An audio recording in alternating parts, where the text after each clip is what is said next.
Real quick, guys, if you could think about how you found this podcast, maybe it was on Facebook, Instagram, maybe somebody shared it with you. I don't run ads for the show or have sponsorships, so the only way this grows is through word of mouth. If this was valuable for you in any way, the only ask that I can make is that you share it with somebody else. Pass it on to the next person whose investing journey or business can be changed by listening to the show. Much love, guys, and let's get into the episode.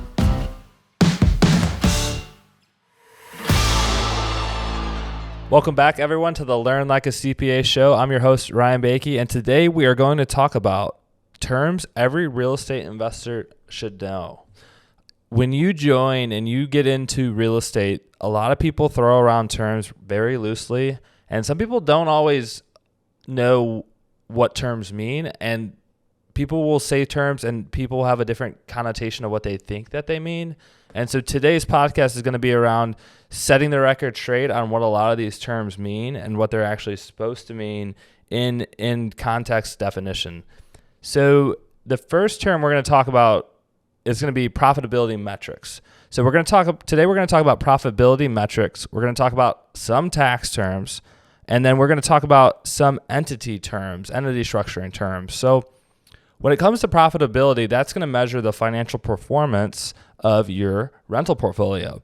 So just to start with, we'll start really easy, gross revenue. So gross revenue is going to represent the total rental income that you get from that property in a given year, whether it's long-term rental, mid-term rental, short-term rental, gross revenue. Now, for financial reporting purposes, it would be really great, especially with Airbnb or Vrbo, they are normally including cleaning fees, taxes, all in that revenue figure. And so you want to back those out of your number in order to determine a true gross revenue rental income for a property.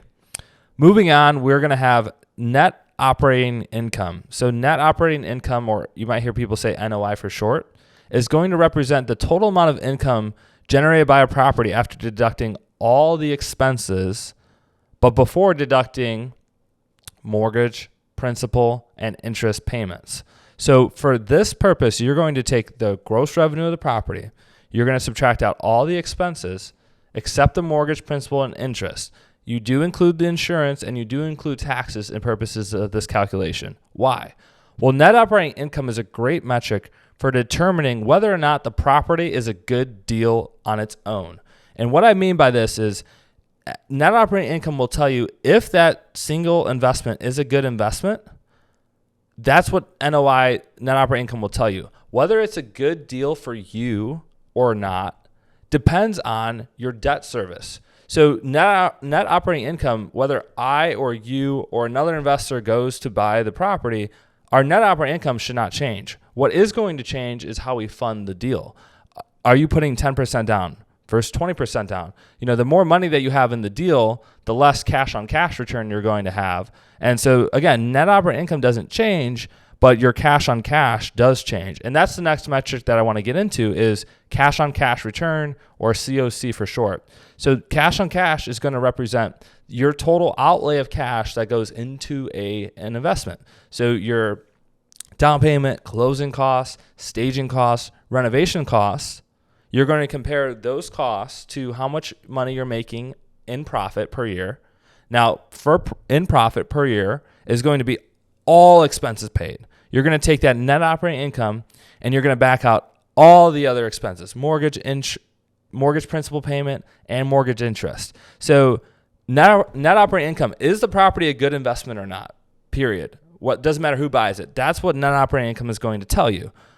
What cash on cash is going to tell you is based on my specific scenario and how much cash that I have to bring to the table, is that deal a good deal for me or not? Because I could be putting 10% down, you could be doing 25% down, you might get a seller financing deal where you don't have to come up with as much money out of pocket. Is the deal a good deal or not? Net operating income. Is the deal a good deal for me? Cash on cash return. Okay? So those are some of the profitability metrics that I want to talk about. The last profitability metric before we kind of move on is going to be this idea of cash on equity return. Okay, cash on equity return. You might have heard me talk about doing a audit of your portfolio. This is something that we do for higher level clients, people who have very big portfolios. We do a cash on equity audit of their portfolio. And what we do is we look at the net equity of each one of their properties. So let's say you had a property, you bought it for $300,000, you put 20% down, so you have $60,000 of equity in it, and then it goes up to $500K.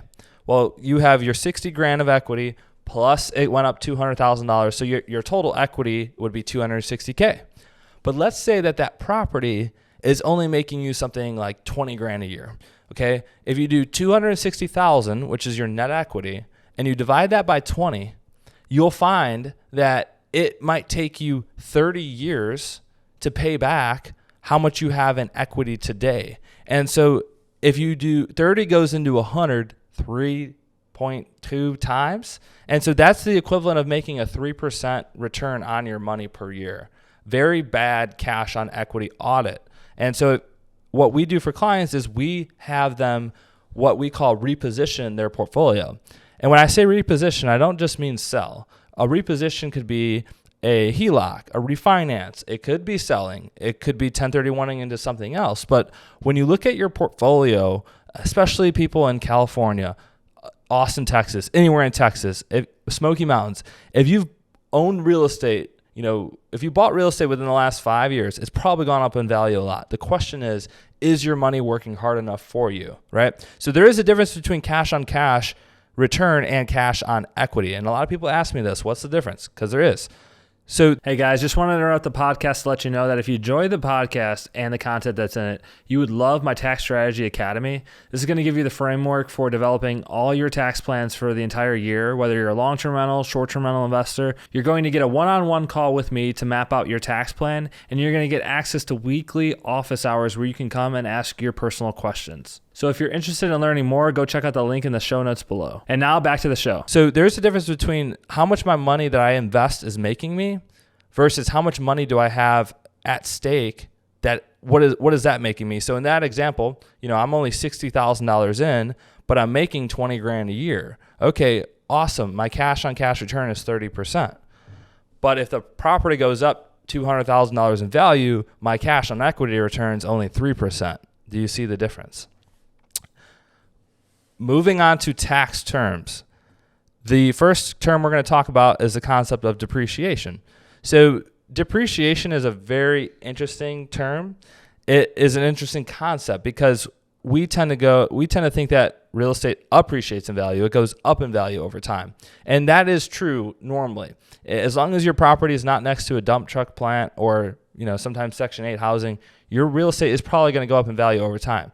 However, the IRS determines that your building structure actually loses value over time. And so you could think of this as easy as imagine buying a dishwasher now versus 5 or 10 years ago. The dishwasher now is going to cost way more than a dishwasher 5 or 10 years ago. And that's exactly what happens with our properties. The content, the components, the structure of the building loses value over time. And the IRS gives us deductions for that, known as depreciation. One of the ways that we're able to accelerate that depreciation, and this kind of goes back to my whole tax planning metaphor, is we want to be able to speed up those deductions. A cost segregation study is actually going to allow us to speed up some of that depreciation. So if I bought a $390,000 short-term rental and they're depreciated over 39 years, I'm only getting $10K of depreciation per year. Well, if I did a cost segregation study, on average, I'm going to be able to take about 20% of that purchase of that price in the first year. So instead of only getting $10,000 of depreciation, I might be getting $80,000 of depreciation, being able to speed up those deductions. The next term we're going to talk about is a passive activity. And so the way you could think about this is that all the money that you make basically gets lumped into two different buckets. It's either going to be considered non-passive or passive, two different buckets. So non-passive income is going to be your W-2 job, your 1099, your retirement income, Social Security, gambling income. If anybody gambles, I've been to Vegas a few times. I gamble. That's all non-passive income. Passive income is going to be any rental real estate. And so normally these two do not talk to each other. So if you're a doctor making $500,000 a year and you own rental properties, they're normally not going to let you offset your doctor income with your rental losses. But that's what we teach on the podcast. That is what I teach you guys, is how can you actually use those losses that are generated from real estate to offset your doctor income, to offset your non-passive income. The next tax term we're going to talk about is going to be capital gains. So one of the most advantageous thing about real estate is that as your real estate goes up in value, and this doesn't have to just be real estate, but it could also be stocks, right? As your real estate or stocks go up in value, what's great is that income, instead of that income being taxed at super high tax rates, what are called marginal tax rates, all the way up to 37%. My friends that live in California, you're paying 50% on all your income if you're a super high earner. Capital gains rates, the max that you're going to pay is 20%. So right away, getting your money into real estate or investments, stocks and bonds, you're going to take advantage of capital gains tax rates, which are maxed at 20%, rather than having to pay a max of 37% if you were to earn that money at a day job. So that's why it's super important. We call it converting the bag, taking your income from your W-2 or your business and putting it into real estate or putting it into some form of investment. So that way you're going to pay less taxes down the road. And quite frankly, it's a lot easier than showing up to work every day and making the money. Going on to entity terms. So this is going to be legal structure. This is going to be, how do I set everything up? Should I have an LLC? Should I not? We're going to talk about entity terms. Okay. So before I get into all of them, what I want you to take away, if you take away anything from this podcast today, you do not want to hold rental real estate in corporations, whether that's a C Corp or you might have heard of what an S Corp is. You do not want to hold rental real estate, or quite frankly, anything that goes up in value. You do not want to hold rental real estate inside of corporations. It's very tax disfavorable, not good at all. Very bad consequences will happen if you do that. So please, if you're going to hold rental real estate, it's going to be in your personal name with really damn good insurance. It's going to be in a single member LLC, or it's going to be in a multi-member LLC, taxed as a partnership. So let's get into some of the entity terms. So the first one is going to be sole proprietorship. So super easy. You could think of this as like a lemonade stand. If I go out and I have a lemonade stand outside, technically that's a sole proprietorship. There's no paperwork that's filed with the state. There's nothing that's filed online. I'm in business. I'm a sole proprietor. I have a lemonade stand, right? I'm going to report that income on my tax return. A single member LLC, on the other hand, is where you go to your Secretary of State and you file for a business and you say, I want to be an LLC, a limited liability company. So that is a separate entity and it's called a single member LLC. Sole proprietor, single member LLC, both filed the same way when it comes to tax purposes. And if you want to know, whether or not you should set up a single member LLC, multi-member LLC, I have that in a previous podcast, so go check it out at the show notes below. Moving on to a multi-member LLC. So anytime you're going to own real estate with more than one person or a business with more than one person, you're going to want to set up a multi-member LLC, because that is telling the state that there's multiple owners here in this situation. There's multiple people that own this property, and that's what you want to tell the state as well as the IRS. The next entity term is what's going to be called an S corporation. So remember that I said you do not want to hold rental real estate inside of corporations. However, for people who are running a active trader business, whether it's a CPA firm, property management company, if they're doing co-hosting, if they're a realtor, having an S corporation on average can save you almost 5 figures in taxes per year if you're running a trader business. But again, do not hold rental real estate inside of S corporations.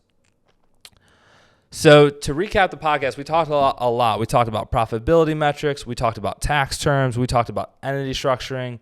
If you have any questions, feel free to reach out. I still respond to all my DMs, and I will personally answer your question. If you enjoyed this podcast, make sure you share it with a friend so you can share the knowledge and more people can learn about real estate.